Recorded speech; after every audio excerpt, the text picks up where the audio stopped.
Assalamualaikum warahmatullahi wabarakatuh. Kembali lagi bersama saya Aditya di channel Bab Horor. Pada kesempatan kali ini saya akan menceritakan kisah kualat di Gunung Pulau Sari. Sebelum saya memulai ceritanya, saya ingin memberitahu kalau cerita ini berasal dari Mbah Rory. Buat kalian yang menyukai cerita horor, silahkan kunjungi channel YouTube-nya dan Instagram Mbah Rory. Linknya sudah saya simpan di deskripsi video. Akhir semester 5, Rory berencana untuk pulang kampung.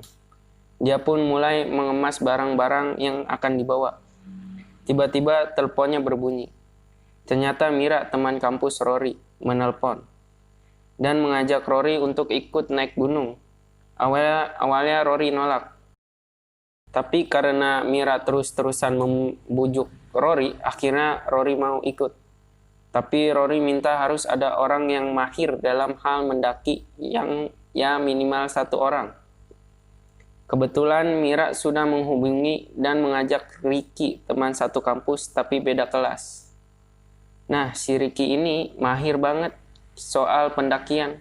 Karena selain anak pencinta alam, Ricky juga sudah mendaki beberapa gunung yang ada di Pulau Jawa. Sorenya, Rory, Mira, Ricky, dan Eldi berkumpul untuk merencanakan pendakian dan mulai berangkat menuju Gunung Pulau Sari. Mereka pun sampai di parkiran Gunung Pulau Sari. Dan penjaga pos mulai mendata mereka. Selain mendata, penjaga pos itu memeriksa tas mereka. Salah satu penjaga yang sedang mendata bertanya ke mereka, "Kalian tahu larangannya? Jangan bawa miras dan narkoba." Jawab Ricky, "Bukan cuma itu," ucap si penjaga pos yang berhenti nulis dan mulai melihat ke arah mereka dari balik loket kaca. "Pastikan yang sedang haid jangan mandi di Curug Putri. Jangan berbuat mesum dan jangan berbicara sembarangan," tambah si penjaga pos dengan nada tegas. Mendengar omongan itu, Rory langsung nanya ke Mira, "Mir, lo nggak lagi datang bulan bukan?" "Enggak, Ri, aman," jawab Mira. Setelah semuanya siap, Ricky meminta mereka untuk membuat lingkaran. "Sebelum melakukan pendakian, kita berdoa dulu." "Berdoa mulai," ucap Ricky sambil membetulkan kacamatanya. "Selesai," ucap Ricky. Mereka pun mulai berjalan melewati perkebunan warga. Eldi jalan duluan disusul oleh Mira, Rory, dan Ricky. Ricky sengaja mengambil barisan paling belakang agar bisa mengawasi teman-temannya. Rory melihat Mira yang tampak kelelahan karena medan yang mereka tempuh terus menanjak dan semakin curam. "Lu capek, Mir? Kalau capek istirahat dulu," kata Rory. "Baru juga mulai," Eldi menyela. "Enggak kok, kita lanjut aja. Gue udah agak sabar pengen lihat Curug Putri," jawab Mira sambil menoleh ke arah Rory. Mereka terus berjalan dan mereka mulai memasuki kebun pisang dan sebagian pohon yang terlihat rusak akibat gigitan hewan. Rory yakin kalau yang merusaknya itu adalah babi hutan. Karena dulu Rory pernah membaca artikel kalau penduduk Pulau Sari diresahkan oleh hama babi hutan. Selain itu, dulu terdengar kabar ada kepala desa yang biasa dipanggil Pak Arsyad yang membuat perjanjian dengan Raja Babi Gunung Pulau Sari. Sehingga para babi tidak merusak kebun warga. Tapi setelah kepala desa itu meninggal, koloni babi mulai menyerang kembali perkebunan warga. Di tengah perjalanan, tiba-tiba Rory melihat seorang nenek-nenek yang sedang berdiri di antara pohon pisang. Wajahnya kusut dan rambutnya sudah penuh uban. Nenek itu memperhatikan mereka yang melintas di hadapannya. Rory nanya ke Ricky, "Rick, itu siapa?" "Nyi Amah. Dia orang gila dan memang suka berkeliaran di sekitar sini," jawab Ricky. Setelah beberapa langkah, Rory menoleh ke belakang dan ternyata nenek itu mengikuti mereka. Rory pun langsung berhenti dan bilang, "Lihat, dia ngikutin kita." Kemudian Ricky menoleh dan menghampirinya. Dengan sopan Ricky bilang, "Nyi, punten jangan ganggu kami ya." Tiba-tiba raut muka Nyi Ama terlihat panik. Matanya melotot ke arah mereka. Lalu dengan tergesa-gesa Nyi Ama berjalan ke arah Rory. "Kasihan kamu nak," ucap Nyi Ama sambil mengusap pipi Rory. Dengan cepat Rory menepis tangan Nyi Ama. Dan dari arah atas, LD turun lalu narik tangan Rory sambil bilang, "Udah Ri, ayo jalan lagi." Mereka pun melanjutkan perjalanan dan meninggalkan Nyi Ama. Tiba-tiba Nyi Ama teriak, "Saria, kabehan paeh." Mendengar hal itu, Rory langsung kepikiran dan mulai takut. Tapi Ricky berusaha menenangkan sambil bilang, "Udah jangan dipercaya. Sudah ku bilang dia itu orang gila." Mereka kembali berjalan. Rory melihat jam tangannya dan waktu menunjukkan pukul 10 siang. Rory pun melihat ke atas. Cuaca saat itu memang lagi mendung. Beberapa menit kemudian mereka mulai memasuki hutan dengan jalur yang terjal dan berbatu serta sedikit licin. Tiba-tiba Mira berhenti dan membetulkan kacamatanya, lalu melihat ke arah semak-semak. Melihat itu, Rory nanya, "Kenapa Mir?" "Ayah," ucap Mira. Padahal yang Rory tahu ayah Mira itu sudah lama meninggal. Ricky pun mulai mendekati Mira. "Mira, jangan lihat ke sana," ucap Ricky sambil menghalangi pandangan Mira. "Mir, jangan melamun, ini gunung, bahaya," tambah Ricky. "Tapi tadi gue lihat ayah di sana," jawab Mira sambil menunjuk ke semak. "Udah Mir, kita lanjut jalan aja. Itu pasti cuma halusinasi lu," timpa Rory.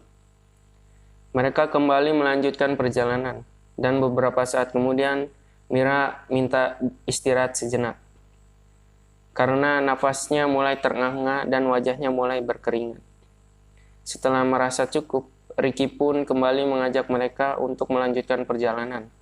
Ricky pun membagikan tongkat kayu yang baru saja ia buat. Tongkat itu berguna untuk membantu pendakian. "Kira-kira berapa lama lagi kita sampai ke Curug Putri?" tanya Rory. "Sudah dekat kok. Sebentar lagi juga nyampe," jawab Ricky. "Ayo lanjut jalan. Kita pasti bisa," timpal LD. Setengah jam kemudian mereka sampai di Curug Putri. Air terjunnya tidak terlalu tinggi dan airnya pun tidak deras. Ini terbilang air terjun kecil yang biasa digunakan para pendaki untuk mengisi botol air minum atau sekedar cuci muka. Kedalaman airnya pun cuma sebetis, jadi tidak akan membahayakan pendaki. Saat mereka tiba di Curug Putri, suasananya sedang sepi. Mungkin para pendaki lain sudah melanjutkan perjalanannya menuju puncak. Di sana cuma hanya ada anak lelaki yang umurnya mungkin baru belasan tahun. Anak itu membawa beberapa botol kecil dan mulai mengisinya. Itu pedagang air minum. Dia akan membawa botol yang sudah diisi air ke puncak untuk dijual ke pendaki, kata Ricky sambil menunjuk anak itu. Rory mencicipi air Curug Putri. Airnya terasa sangat segar. Sementara LD dan Mira sedang main air. Mereka saling guyur satu sama lain. Sedangkan Ricky sibuk mengambil gambar menggunakan handphonenya. Tiba-tiba Mira terpleset dan jatuh. Celananya basah kuyup. Rory langsung kaget. Tapi bukan karena Mira jatuh. Rory kaget karena dia melihat ada darah yang mengalir di permukaan air. "Mir, lu haid." Mira buru-buru bangun dan bilang, "Astaga, gue nggak sadar kalau haid, padahal tadi enggak kok," ucap Mira dengan nada panik. LD pun langsung panik dan bertanya ke Ricky, "Gimana nih Rick?" Ricky menggaruk kepalanya sendiri, lalu Ricky mengaduk-ngaduk darah yang mengalir agar gumpalan darah itu hilang.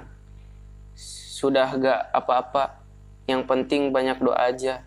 Ricky lalu ngajak mereka untuk melanjutkan perjalanan menuju puncak.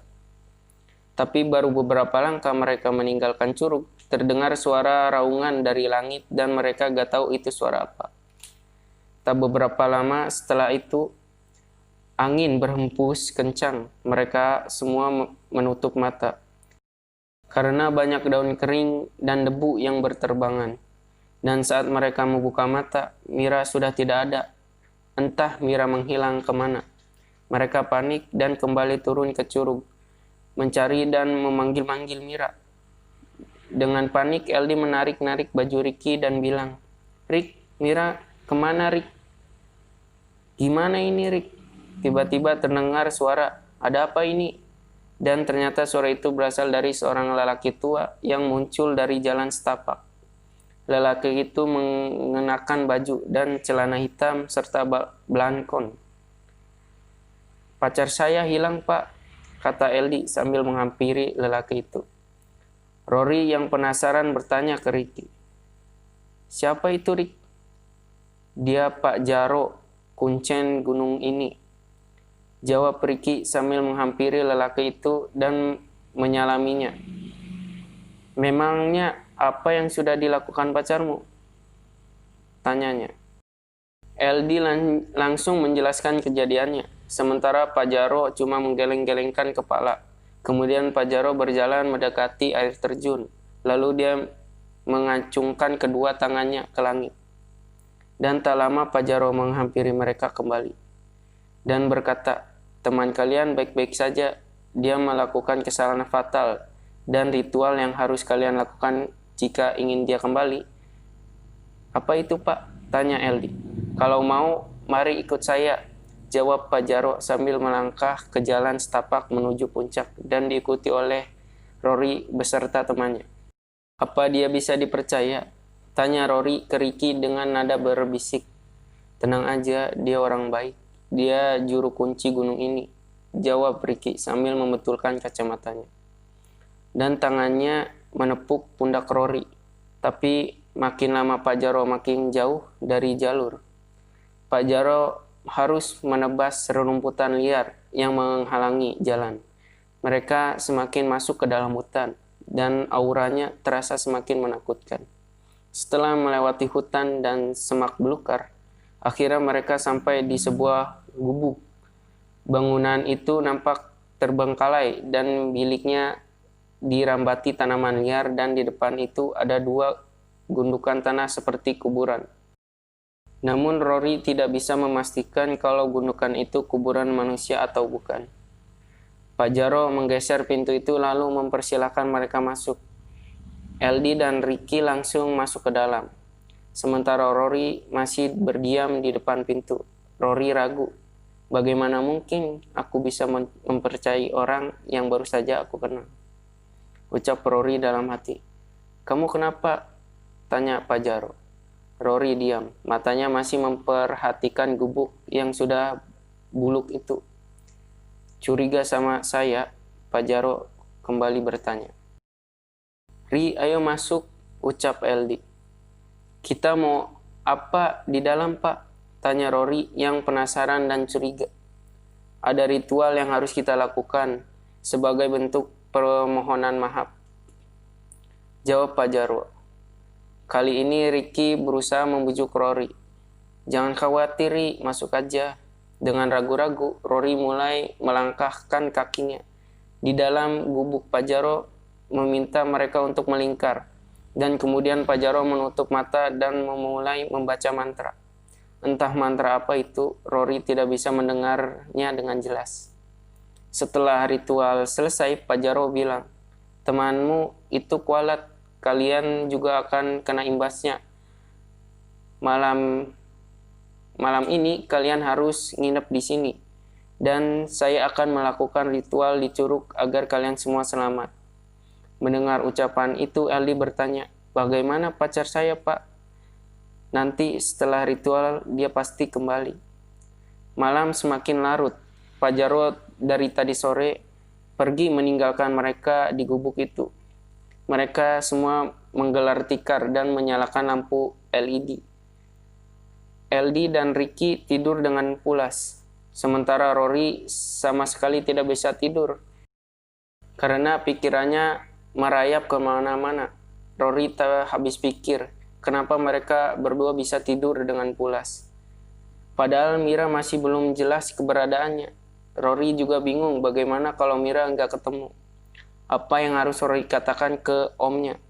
Omnya pasti bakal marah, atau lebih parah lagi, Rory bakal dibawa ke pengadilan. Saat Rory memikirkan semua hal itu, tiba-tiba tercium minyak wangi yang menyebar ke seluruh ruangan. Rory langsung bangun sambil mencari-cari dari mana asal aroma itu. Rory terus mengikuti aroma itu hingga dia sampai di pintu gubuk. Dan saat Rory membuka pintunya, Rory melihat seorang wanita mengenakan jaket biru dan celana lepis yang sedang duduk di atas gundukan. Rory langsung bertanya ke sosok itu, "Kamu siapa?" "Pulanglah," ucap wanita itu dengan tatapan tajam ke arah Rory. "Pulang," ucap Rory keheranan. Saat Rory berbicara dengan wanita itu, tiba-tiba terdengar keributan dari dalam gubuk. Mendengar keributan itu, Rory langsung masuk ke dalam gubuk. Tapi ketika berada di dalam, Rory terkejut karena Elise sudah tidak ada. Dan dengan panik, Rory langsung membangunkan Ricky. Ricky pun terbangun dengan setengah sadar. "Kenapa, Ri?" tanya Ricky sambil mengenakan kacamata. LD kemana?" jawab Rory dengan nada panik. "Hah? Bukannya dia tadi ada di sini?" ucap Ricky. Saat mereka berdua panik, dari luar terdengar suara arak-arakan. "Lu dengar itu?" ucap Rory. "Ayo, Ri," ucap Ricky sambil menggulung tikar dan memasukkan ke dalam tas. Rory juga langsung berkemas. Mereka berdua langsung lari keluar. Dari kejauhan terlihat rombongan yang membawa obor. Rory dan Ricky langsung bergegas mengikuti rombongan itu. Mereka berdua menerobos semak belukar, dan saat mereka berhasil mendekati rombongan itu, betapa kagetnya mereka saat melihat LD berada di tengah-tengah rombongan itu. Ia berbaris di antara rombongan itu dan tangannya membawa obor. LD, ucap Ori sambil menarik tangannya. Tapi di luar dugaan, LD malah mendorong Rory hingga jatuh. LD seolah-olah tak mengenali Rory dan Ricky. Dia malah terus berjalan bersama rombongan itu. Saat Rory akan mengejar LD, tiba-tiba Ricky menahan tangan Rory. "Kenapa, Rick?" tanya Rory. "Dia bukan LD yang kita kenal," jawab Ricky. "Lu ngomong apa, Rick?" "Dia itu teman kita, dia mau dibawa sama setan," ucap Rory dengan nada panik. "Lebih baik kita pergi saja, Ri, di sini bahaya," ucap Ricky. Mendengar jawaban Ricky, Rory kesal. Dia langsung menepis tangan Ricky dan bilang, "Lu ini gimana sih? Becus enggak sih jadi pemimpin?" Dan tanpa memperdulikan Ricky, Rory berlari mengejar LD. Terlihat rombongan itu berhenti di tepi jurang, lalu duduk bersila. Cuma LD yang masih berdiri, dan secara perlahan LD melangkah menuju jurang. Rory berlari dan berteriak, "LD, jangan!" Namun usaha Rory sia-sia. LD sudah menjatuhkan diri ke jurang. Dengan napas terengah-engah, Rory menyorotkan senternya ke arah jurang untuk mencari tubuh LD. Tapi jurang itu terlalu dalam dan gelap. Rory tak dapat menemukan LD. "Ri, ayo pergi!" teriak Ricky dari kejauhan. Rombongan yang sedang bersila kini mulai menatap tajam ke arah Rory. Nampaknya mereka marah ke Rory. Dengan cepat Rory lari ke arah Ricky. Mereka berdua pun meninggalkan tempat itu, karena tempat itu sudah tidak aman. Rory berpikir dalam hati, kalau kita menunggu Pak Jaro, Rory yakin akan ada sesuatu hal buruk yang akan terjadi. "Kita mau kemana, Rick?" tanya Rory. "Kawah," jawab Ricky. "Ngapain ke sana?" ucap Rory yang mulai berhenti melangkah. Begini Ri, dia dipuncakkan banyak orang. Nanti kita minta bantuan mereka untuk mencari Mira. Lalu kita juga akan mencari Eldi. Kalau memang sudah mati, setidaknya kita harus menemukan jasadnya. Mereka pun kembali jalan, tapi setelah berjalan selama 2 jam, Rory merasa mereka malah makin tersesat. Dan sialnya lagi mereka malah balik lagi ke gubuk itu. Rory duduk dengan lemas, sementara Ricky hanya menggeleng-gelengkan kepala. Mereka benar-benar dipermainkan. Rick, kenapa kita malah balik lagi ke gubuk ini? Ucap Rory, membuka percakapan. Tapi Ricky tak menjawab perkataan Rory. Nampaknya Ricky sedang berpikir keras. Kompas Rick, lu bawa kompas gak? Tanya Rory sambil berdiri menghampiri Ricky. Kompas, ucap Ricky sambil tangannya masuk ke dalam tas. Ada Ri, untung gue bawa, jawab Ricky sambil tersenyum dan menunjukkan kompas itu. Alhamdulillah, ucap Rory. Rory pun melihat jam tangannya dan ternyata sudah jam 2 dini hari. Kita kemana sekarang? Tanya Rory. Barat, jawab Ricky sambil memperhatikan kompasnya. Tanpa putus asa, mereka berdua kembali berjalan mengikuti arah jarum kompas. Rory yakin kali ini dia tidak akan balik lagi ke gubuk itu. Ricky yang jalan di depan dan semakin lama langkah Ricky semakin cepat. Sampai-sampai Rory harus berlari kecil untuk mengimbanginya. Rick, pelan-pelan lah, teriak Rory. Tapi Ricky tak menjawab dan tiba-tiba Ricky belok ke arah kanan. Rory tidak dapat melihatnya karena terhalang oleh semak belukar. Ricky pun menghilang dari pandangan Rory. Dengan panik, Rory langsung menyorotkan senternya ke segala arah, tapi Ricky tetap tidak ada. Ricky Harun, teriak Rory dan kini wajahnya mulai dibasahi oleh keringat. Tiba-tiba terdengar suara babi dari semak-semak yang berada di depan Rory. Semak-semak itu pun mulai bergoyang, dan dengan panik Rory langsung lari tanpa arah dan tujuan. Semuanya makin kacau. Rory semakin tersesat di gunung itu. Lelah, itulah yang Rory rasakan. Kakinya sudah tak sanggup lagi untuk berlari. Napasnya mulai terengah-engah, tenggorokannya mulai kering, sementara persediaan air sudah habis. Lalu Rory melepaskan ransel dan melemparnya ke bawah. Lalu Rory rebahan di atas rerumputan, matanya melihat langit yang dihiasi bulan. Dalam hatinya bilang, andai saja aku tak ikut, mungkin semuanya akan baik-baik saja. Saat Rory melamun, tiba-tiba seseorang memanggil namanya. Dan Rory tahu persis itu suara siapa, yaitu suara Mira. Mir, jawab Rory, sambil menyorotkan senter ke segala arah. Rory, sini.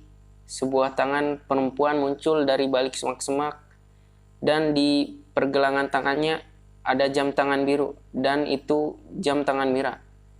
Mira, ucap Rory sambil jalan perlahan. Sini Ri, ucap Mira. Sambil melambai-lambai tangan, Rory terus mendekati tangan itu, dan ketika sudah dekat, baju Rory ditarik dan Rory dibawa ke sebuah perkampungan. Di kampung itu sangat ramai, terlihat orang-orang mundar-mandir seperti sedang mempersiapkan sesuatu. Ada yang membawa buah-buahan, ada yang membawa kain, membawa makanan, dan semua itu diserahkan kepada 3 wanita yang berjaga di salah satu gubuk. Di gubuk itu juga membentang sebuah janur. Rory yang melihat semua itu langsung nanya ke Mira, kita di mana Mir? Dan mereka lagi ngapain? Gue mau nikah Ri, dan ini ada di kampung calon suami gue. Mendengar ucapan Mira, Rory langsung terkejut. Hah? Nikah? Iya, malam ini gue mau nikah. Ayo gue kenalin lo ke calon suami gue. Dia ganteng banget Ri, jawab Mira sambil tersenyum dan menarik lengan Rory. Enggak Mir, kita harus pulang. Sadar Mir, ini bukan alam kita, bujuk Rory. Tapi Mira nampak tak memperdulikan omongan Rory. dia membawa Rory masuk ke rumah gubuk, tempat hajatan akan digelar. Rory dan Mira masuk melalui pintu belakang. Di sana banyak sekali wanita tua yang sedang memasak. Mereka semua melirik ke arah Rory dan tersenyum dengan ramah. Kemudian Mira membawa Rory ke kamar. Ruangannya temaram karena hanya ada lampu canting yang jadi penerang. "Kenalin, ini calon suami gua," ucap Mira sambil menunjuk seseorang. Tapi saat Rory melihat ke arah itu, dia langsung kaget. Karena yang dilihat Rory adalah sosok makhluk besar dan berbulu lebat, serta matanya merah, kukunya panjang dan memiliki taring. "Astagfirullah, Mira, ayo pulang," ucap Rory sambil menarik tangan Mira. "Itu jelas sosok genderuwo. Mira mau menikah dengan makhluk itu. Apa-apaan ini?" Dengan sekuat tenaga, Rory menarik paksa Mira agar keluar dari gubuk itu. Namun mereka tidak gampang untuk keluar dari kampung itu. Karena di halaman gubuk sudah berdiri 5 lelaki berbadan besar dan masing-masing dari mereka membawa golok. Dengan terbata-bata Rory bilang, "Tolong, biarkan kami pergi dari sini." Mendengar ucapan Rory, Mira langsung ngibasin tangannya dari genggaman tangan Rory. "Pergi, rumah gua sekarang di sini, Ri." Rory tahu saat ini Mira sedang dipengaruhi jin. Tapi Rory terus berusaha membujuk Mira. "Sadar, Mir, sadar." Tapi bukannya sadar, Mira malah tertawa sambil menepuk pundak Rory dan bilang, "Gue udah bahagia di sini, Ri. Kalau lu mau pulang, silahkan aja." Lalu 5 lelaki tadi menghampiri Mira dan menuntunnya kembali ke dalam gubuk. Dan dari arah belakang terdengar suara gamelan dan bedug ditabuh beriringan. Pesta pernikahan pun dimulai. Orang-orang berkumpul di halaman. Mira pun muncul dan kini dia sudah didandani layaknya seorang pengantin. Wajahnya penuh bedak, rambutnya dikonde, dan Mira juga mengenakan kebaya. Di belakang Mira berjalan sosok genderuwo yang didampingi 5 lelaki tadi. Kemudian Mira menggandeng tangan genderuwo itu dan mulai melangkah kembali. Rombongan warga pun mengikuti dari belakang sambil menyanyikan tembang yang tidak dimengerti oleh Rory. Karena Rory belum pernah mendengar tembang itu, Rory pun mengikuti rombongan itu dari belakang. Mira terlihat sangat bahagia. Langkahnya terlihat sangat anggun, dan dia pun selalu tersenyum. Berbeda dengan sosok yang ada di sebelah Mira. Makhluk itu sangat mengerikan. Dia terus-terusan mengeluarkan air liur. Dan rombongan tadi berhenti tepat di Curug Putri. Semua orang duduk bersila kecuali Mira dan genderuwo. Rory bersembunyi di balik pohon, karena kalau sampai ketahuan bisa-bisa Rory mati dibunuh mereka. Entah pernikahan macam apa itu, karena gak ada penghulu atau pendeta yang menikahkan mereka. Ada satu kejadian yang membuat Rory mual, yaitu saat Mira mencium mulut genderuwo yang penuh air liur. Setelah mereka berciuman, Mira menatap ke arah Rory. Dan kini tatapannya mulai kosong, serta matanya berubah jadi merah. Melihat itu, Rory langsung lari. Rory harus segera pulang dan mencari bantuan untuk menyelamatkan Mira. Apa yang sebenarnya terjadi dengan Rory dan teman-temannya? Nantikan kisah selanjutnya. Oke, sekian dulu cerita kali ini. Jika kalian suka dengan cerita kali ini, jangan lupa like, comment, share, dan subscribe.